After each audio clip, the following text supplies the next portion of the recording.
Hey, how y'all doing? And welcome to the Week 3 recap of the Happ Brothers Broomball League. I'm your host, West Virginia Dave, and this is Broomball Night in America. Woo! Broomball, we're on it, and you should be too. Good evening, and thank you for joining us. Bosco de Gama is out tonight, having just tied for 4th place at the Southeastern Polk County qualifier to represent the United States Can-Jam squad at the Beijing Olympics. In fact, the accomplishment has led Grand Forks Public Schools Athletic Director Mark Rarick to turn over the department's letter to youth, formerly penned by famed standout Cliff Cushman, over to de Gama, who wrote this to future student athletes.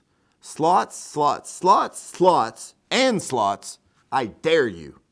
In other news, I don't want to abuse my time here, but I've got a couple things on my mind that leads me to the next segment called What's Bustin' My Biscuit?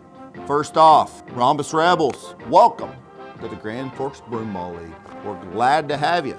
With that said, playoffs are a month away, so get yourself some jerseys. I don't care if you show up with your chompers covered in pizza sauce, as long as you do it together.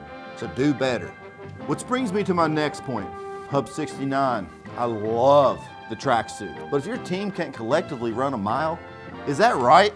And speaking of that, Crate, can you give me any reason why you think it's a good idea to have 40 track stars on the same team? Like seriously, give us a break. Like we need to catch our breath, seriously. And popcorn is delicious. On to helmets. Being from West Virginia, I ain't never heard of a helmet, let alone one with a face mask. I've been in this league 3 years now, taking balls off the face from washed up D3 hockey players. When was anyone going to tell me about face masks? Here's another one. Apple Slam. Where's the Zamboni?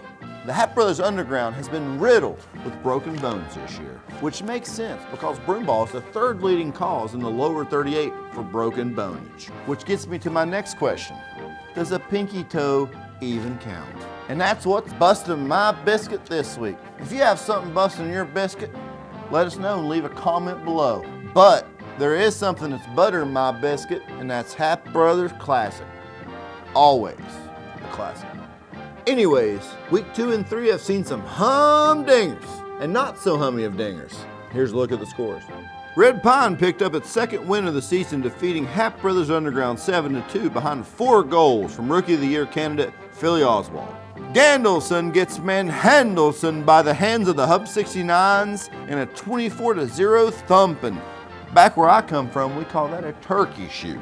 And Prate benefited from the return of Tim the Enchanter Gregoire to the lineup in a 15-2 win over Monday Ham. And Week 2's Thursday matchup saw the Valandre Brewballs rout out the Rhombus Rebels in a 19-1 victory. In Week 3, the Rhombus Rebels fought Gandelson to the bitter end, with Herbie Certified C Potato Blue notching 4 goals in a win for the Sports Racers. Monday Ham put up 5 goals on Hub 69, despite losing by 11.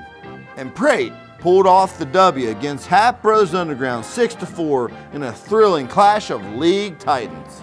Rounding out Week 3 scores, Valandre defeats Red Pine Distillery in a disputed 11-4 score, keeping the Brewballs undefeated on the season. Well, that's our show. This week's episode sponsored by Dagwoods, El Rocco, and the Wild Hog. Next week's games are going to be a sight. You're not going to want to miss them. Make plans to attend. Broomball, we're on it.